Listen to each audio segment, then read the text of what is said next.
Okay, here is my new Mega Tree. Well, I call them my Mega Juniors. You see, this one is on its side, and I didn't do a video when I created them last time. You will see the videos I did electric fence wire, and it seemed to work really well. So this year, for me, I'm lacking storage. I can't keep these totally assembled, and so I had to disassemble it and reassemble it. Well, unfortunately, the electric fence wire has a pretty darn good memory, and it coils back up when you take it apart. So it was a mess when I took this apart last year. And this year, when I was starting to put it together, I was like, I got to come up with a better way. So, fortunately for me, I had a bunch of these, and they seem to be one of my more favorite things to use for a lot of reasons. But they're ratchet straps. And so this year what I did, as you see my circle, again, my circle is made from, it is a chain link fence top rail. It's not a perfect circle, but I just bent it with a form I made out of a couple, like I think they were 2x8s that I cut out and I made into the form I needed for the right diameter. The cross pieces again are, I believe they are 3/8 inch steel. I heated them and bent them and then kind of cut them off. They're nothing pretty by any means. And they all come together. I had 5 of them. No, I don't. I have 3 of them. See, yep, sorry, 3. And what I did, I put a bolt through the middle of it. You can see that there. And then this is just a piece of plywood. I cut in a circle. And then inside here is another piece of, I think it's 2x4. So it comes up a little higher. And it fits inside this. And I have this, if I needed to, this collar, I can screw it. And this is threaded. So that would push this out. Okay, this is 2-inch pipe I had left over from something else. Obviously it was green. So it was my Mega Tree at one point. My 30-foot Mega Tree, but I've replaced it with this was a thinner walled threaded conduit. I went to a thicker conduit. This was starting to bend a little bit on me after several years of use. So, but it works perfect now. Then I have my, these are just eye bolts. They could be shorter now, but I had them, so I used them. What I did before is I would put my electric fence wire onto it, and then I'd use this to tension that wire. Well, now, since I use the ratchet strap, I let that tension it up. My head, again, is just 3/4 inch plywood. This is the fitting. It's just you can find these at stores. Everything's painted black for me, but so it might be harder to see. But it's just a threaded fitting that fits onto the 2-inch pipe. And then I have it connected here. On this end, this was a circle that would fit my globe. Well, you see these chisel marks. What had happened is in Wisconsin in November, you can have anything from really cold and dry and snow to probably 40s and lots of rain. Well, when we have the 40s and lots of rain, this swells and you can't get your globe back on it, even though it fit before. So needless to say, I just chiseled it off. It's not pretty. These are just those S-hooked, and that's how I hold my lights on the inside for this year. I have a longer bolt going in here. The reason for that, it does 2 things. One, I'm able to put these on here. These are just some 2x2s I had left over from something. I got 1 on each end.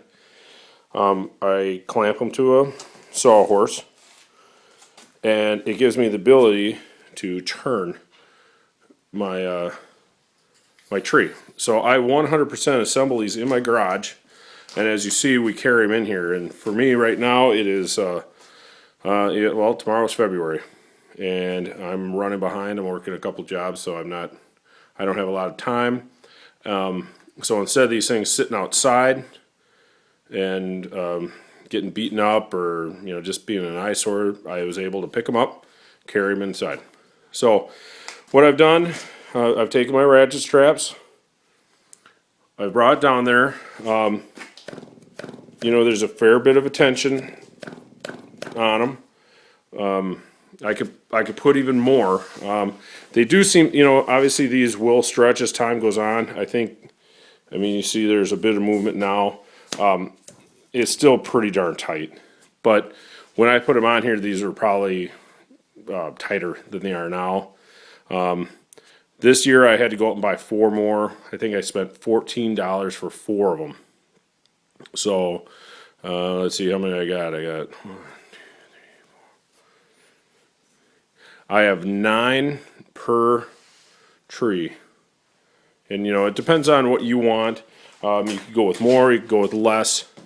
For me, this worked out pretty good. There should be a video with my lights going. The trees looked fine.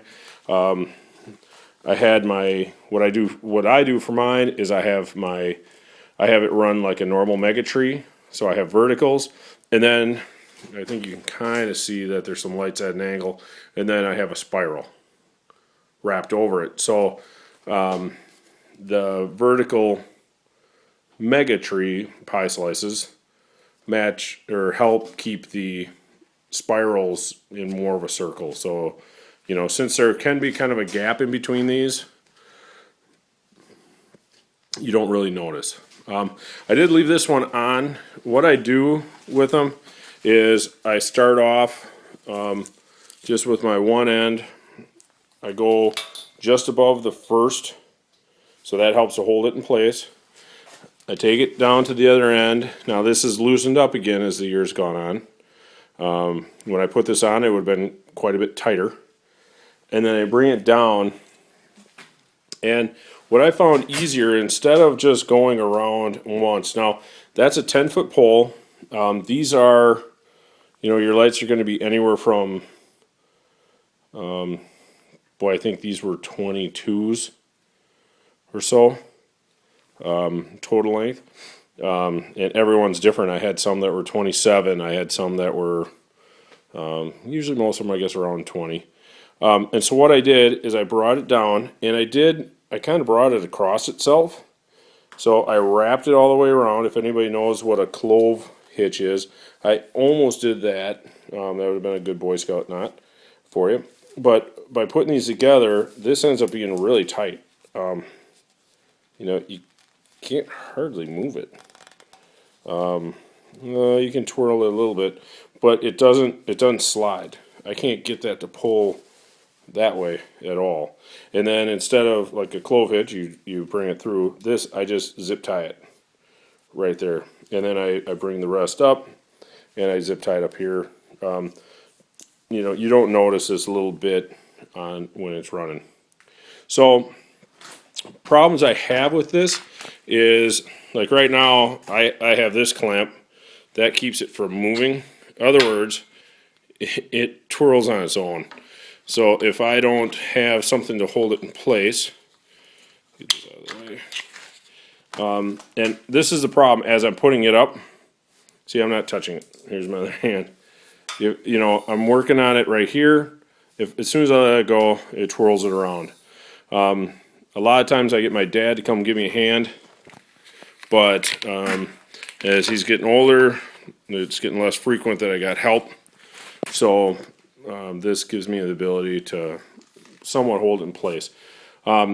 Next year I have a new plan for how this thing will stand. This year I didn't like how it did. I basically balanced it on a block of wood in the middle, and as you can see, let's see, get a good, here's probably right, right there. Now you see how that pushes out? That's a good, probably 3 inches or more, 3 to 4 inches. That this center right here bulges down because of the pressure being put on it by the ratchet straps. Now, I've thought about changing these into some sort of either angle iron or square stock, and welding a center point and doing a lot of other work. But since I already own them, here's a good example. Right there in the middle, that's the block I have it stand on. We get snow, and I don't like everything to freeze to the ground, so I always keep all my stuff at least 6 to 8 inches off the ground. But I figured I already own these. I have them. I'm not going to make something new. So next year, I'm going to come up with a better leg system. And basically what I did is I put it there, and I put anchors in the ground, which I just used bent rebar, and I zip tied it to keep it tall and straight. I had a couple issues because the ground was really wet this year, of my anchors not holding very well. So next year I'm going to just make a base. These will sit right on the ground. I know a lot of people do a lot of work. The total height of these end up being about, from bottom to top when they're standing there, around 12 foot tall. The base is, since it's egg shaped, anywhere from 4 to 5 feet. And I mean, it's supposed to be 5 feet, but it's pretty good. And I've seen things where people are putting, tons of concrete in the ground and sleeves and guy wires. I have not used guy wires on these for the last probably 4 years, 3 or 4 years. I've had this design for 2 years, and they're rock solid. This year I did have where the anchors pulled out of the ground, and all they did is they went from that center point where it was balanced, and they leaned over a little bit. So then I ended up just putting some blocking underneath it, and it stood nice and straight. And we had a couple nights with a lot of wind. And as you see, all we did is carried them in. So they're, instead of going through all that work of making all this extra work and putting in concrete in your yard, at any time of the season, I can pick these up and move them. If I had a major problem with one of my trees where I had a bunch of strings go out, or, vandalism or whatever, I pick it up, I carry it inside, I fix it, I can carry it right back. So I think it's a pretty simple way of doing it. Next year I'm hoping I can come up with a way to make it easier to put the lights on. I do my mega tree. That's actually my mega tree up there. Those are 4 sections. My mega tree is 30 feet high with the star on top, and these are about 27 feet long strings. And I just roll them up. They're covered up in plastic. And I hang them on my ceiling. And, it's very, very easy to take them up and put them up and take them down. So I'm hoping I can come up with a way to do something somewhat similar with my Mega Juniors. So I hope this helps everybody out. Feel free to ask questions if you want.